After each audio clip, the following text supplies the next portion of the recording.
Assalamualaikum warahmatullahi wabarakatuh, sahabat Smart Skill School. Semoga kita semua selalu dalam lindungan Allah Subhanahu wa Ta'ala. Amin. Sahabat, mari kita tetap semangat dalam menghadapi godaan-godaan dalam kehidupan kita, selalu ridho kepada ketentuan-ketentuan Allah. Maka kita sambut saja Ustadz kita, Ustadz Adi Warman Azwar Karim. Ustadz, Assalamualaikum, apa kabar? Waalaikumsalam warahmatullahi wabarakatuh. Sehat, berkah, bahagia ya Allah. Amin. Amin, alhamdulillah. Ustadz, kita manusia mencoba untuk berbuat baik sebaik-baik yang kita bisa. Namun Allah juga mempunyai rencananya sendiri dan takdir. Nah, kita sebagai manusia, bolehkah kita masih berharap gitu Ustadz, terhadap sesuatu yang lebih bagus, lebih baik lagi? Oke.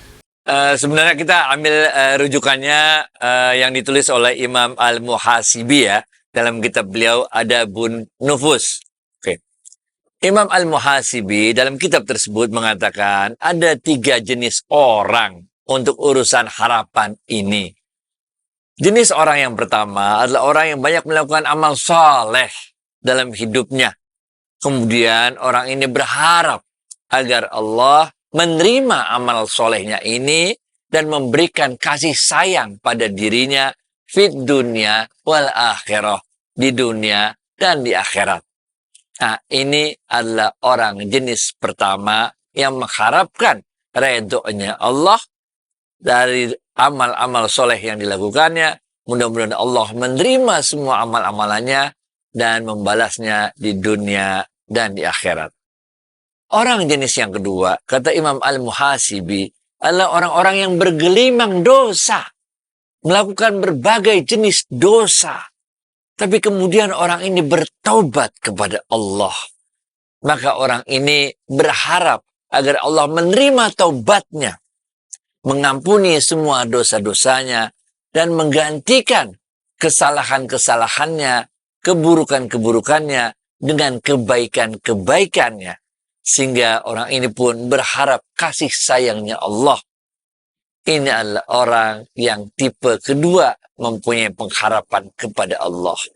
Orang tipe yang ketiga, menurut Imam Al-Muhasibi, adalah orang-orang yang bergelimang dosa, melakukan berbagai jenis dosa. Dia tidak pernah bertaubat kepada Allah. Dia pun tidak menyesali dosa-dosa yang telah dibuatnya. Tapi orang ini juga tetap berharap agar Allah tetap mengasihi dia. Nah ini. Orang jenis ketiga inilah yang menurut Imam Al-Muhasibi adalah orang-orang yang tertipu. Karena orang-orang jenis ketiga ini mengharapkan kasih sayangnya Allah.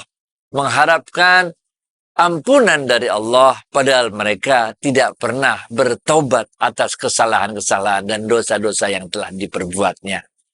Inilah 3 jenis orang yang mempunyai pengharapan kepada Allah.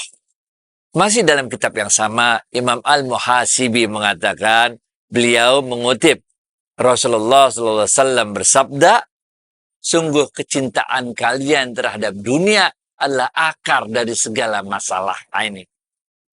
Bahwa kita dalam hidup kita ini melakukan berbagai kesalahan, berbagai dosa, iya. Tapi nggak apa-apa, kita bisa masuk golongan orang yang kedua.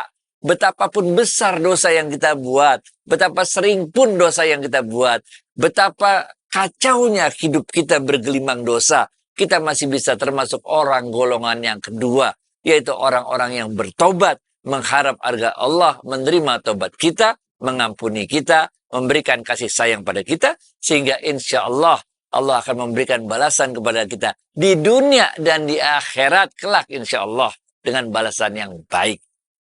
Syukur-syukur kita bisa menjadi orang tipe yang pertama, yaitu orang-orang yang melakukan banyak amal soleh ketika kita hidup di dunia. Walaupun kita tahu persis orang-orang yang tipe pertama ini pun, yang banyak melakukan amal soleh di dunia, tidak luput dari berbagai dosa. Oleh karena itu, mereka ini tipe pertama adalah orang-orang yang termasuk Kulu Bani Adam khata', semua cucu Adam itu adalah pendosa, dan sebaik-baik pendosa adalah yang paling cepat taubatnya. Jadi beda orang pertama dengan orang kedua adalah Orang pertama ini tipenya banyak melakukan amal soleh, melakukan dosa, kemudian segera bertobat. Melakukan dosa, kemudian segera bertobat, kemudian mengikuti tobatnya itu dengan berbagai amalan-amalan soleh. Sedangkan tipe orang yang kedua, ini memang orang yang sudah terjerumus bergelimang dalam dosa, tapi kemudian mereka bertobat kepada Allah. Jangan sampai kita masuk ke dalam golongan orang tipe yang ketiga, yaitu orang yang berharap agar Allah dengan kasih sayangnya mengampuni kita, memaafkan semua dosa-dosa kita, padahal kita sendiri pun tidak pernah meminta kepada Allah taubat, meminta ampunan kepada Allah atas dosa-dosa yang kita lakukan. Tidak juga pernah menyesali semua dosa-dosa yang kita pernah lakukan. Gitu, Fit.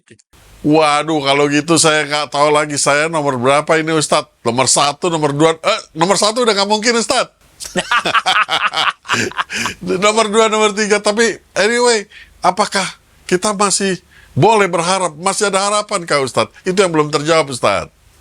Iya, tadi kita baru cerita tentang 3 jenis orang dengan pengharapannya kepada Allah.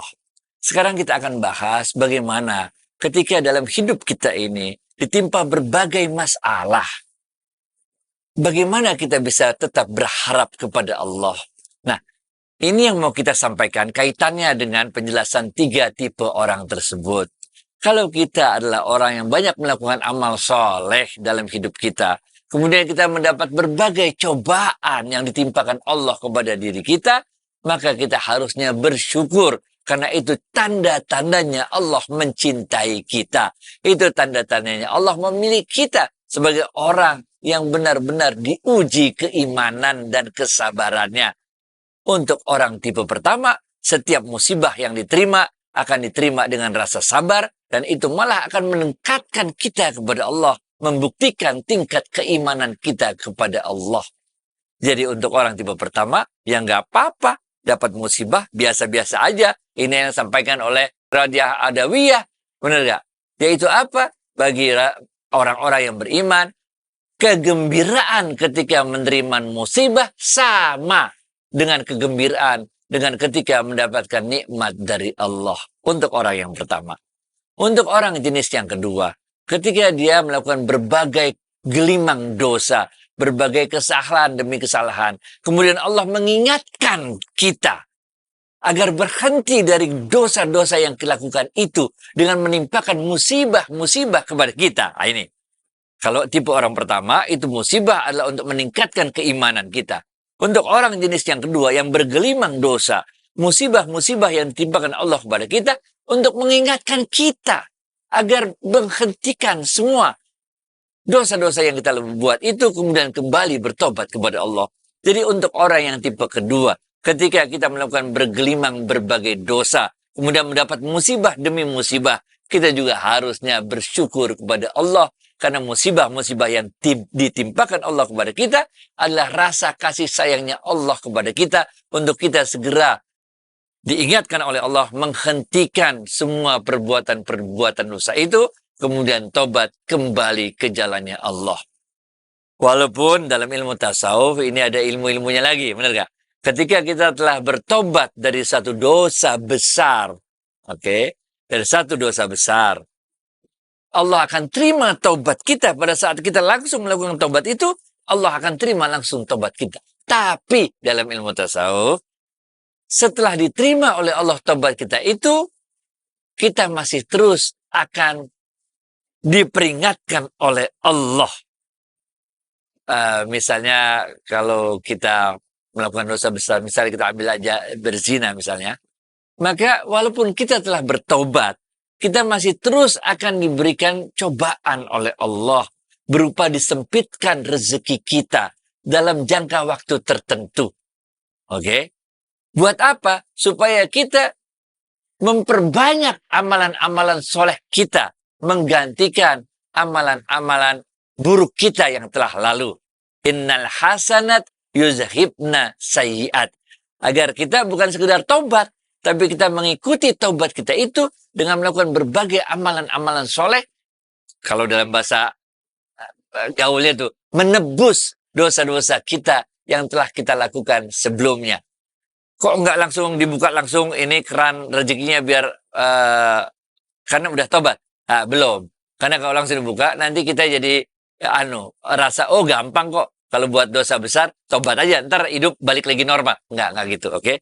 Ada prosesnya ketika kita tidak main-main dalam bertobat atas dosa-dosa besar yang kita lakukan. Dan kita didorong untuk mengikuti semua tobat-tobat kita itu dengan amalan-amalan soleh.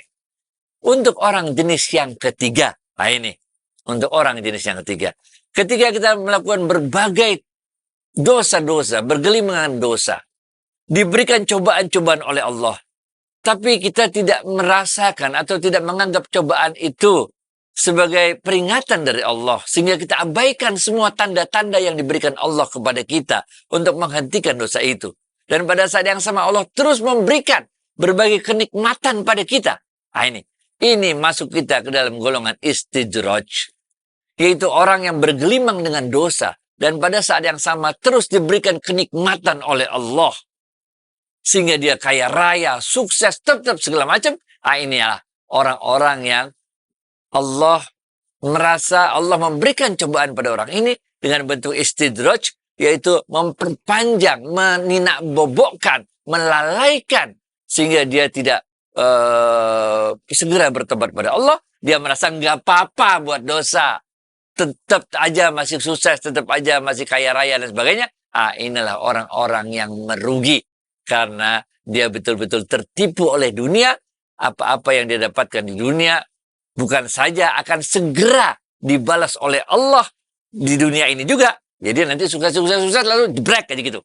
Banyak kita lihat contohnya orang yang sukses karena udah nggak bisa lagi diperingatkan oleh Allah, maka di akhir ujungnya dia akan diperingatkan oleh Allah, di mana peringatan oleh Allah itu benar-benar nanti dia menyesal sedalam-dalamnya. Dan ketika dosa yang dibuatnya itu adalah dosa syirik, dosa yang udah kelewatan, maka ini Allah kasih contoh pada Fir'aun. Udah nggak sempat lagi untuk taubat. Tapi kalau dosa yang lebih kecil dari Fir'aun, maka dia juga akan terpuruk di ujungnya nanti. Sehingga dia betul-betul menyesali semua perbuatan-perbuatannya. Itulah sebabnya harapan kita ini, kita harus lihat pada jenis mana kita menghadapi cobaan-cobaan musibah-musibah ini. Kalau jenis pertama, kita senyumlah, alhamdulillah. Itu berarti Allah senang sama kita, cinta sama kita. Kita diberi cobaan untuk meningkatkan keimanan kita. Kalau kita orang jenis kedua, kita juga harus merasakan bersyukur kepada Allah karena kita diingatkan oleh Allah untuk meninggalkan semua dosa-dosa tersebut, kemudian mengikuti taubat kita itu dengan amalan-amalan soleh. Tapi kalau kita jenis orang yang ketiga, hati-hati. Pokoknya gampang banget dah ukurannya. Kalau ente bergelimang dosa, tapi ente di dunia sukses, itu tanda-tanda ente masuk golongan ketiga, yaitu golongan orang istidraj. Orang yang diberikan kepanjangan waktu oleh Allah sebelum benar-benar didatangkan oleh Allah suatu azab kepada orang ini yang dia tidak sangka-sangka datangnya, yang dia tidak bisa lagi mengelak dari azab tersebut di dunia dan di akhirat. Baik, itu Yufid. Baik, alhamdulillah. Semoga tausiah kali ini dapat menyejukkan hati kita. Dan Ustadz, terima kasih atas waktu dan tausiahnya. Assalamualaikum warahmatullahi wabarakatuh. Waalaikumsalam warahmatullahi wabarakatuh.